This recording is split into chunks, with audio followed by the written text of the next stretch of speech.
I used to have fantasies that the only way I would be able to lose weight and stop binging would be to be put into jail. If people saw how much I consumed, it was probably enough for a few football players. Sometimes when I'm very stressed, eating something that I really like gives me almost like a drug reaction. Just that warm comfort kind of feeling feels like I'm being hugged by someone. It makes me feel calmer. Most of us have felt a certain loss of control when it comes to tempting rich foods like chocolate cake or French fries.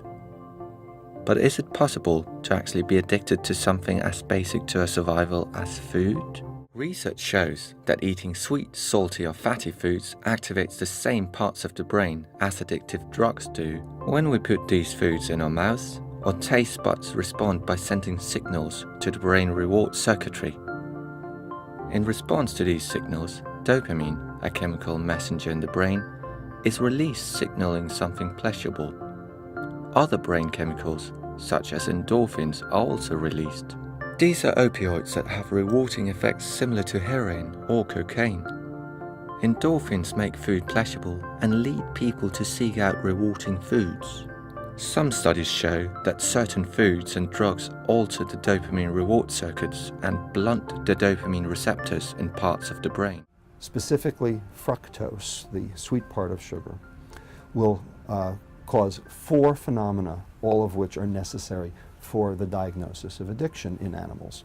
Number 1, craving. Number 2, binging. Number 3, withdrawal. And number 4, cross-sensitization with other drugs of abuse. And morphine can do it, and cocaine can do it, and nicotine can do it. And now, sadly, we've learned sugar can do it too.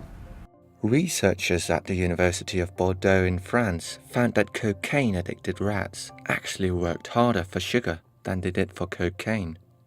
Given a choice between sugar and cocaine, rats almost invariably chose the sugar, even when faced with increasing doses of cocaine. And one of the things that alcoholics will say is, we learn to put the tiger in the cage with the alcohol. But in OA, we say we have to take the tiger out of the cage 3 times a day and take it for a walk and put it back in there. We are sugar-free. Everybody singing the sugar blues. The whole town is ringing. My loving man, sweet as can be, but the doggone fool turned sour on me.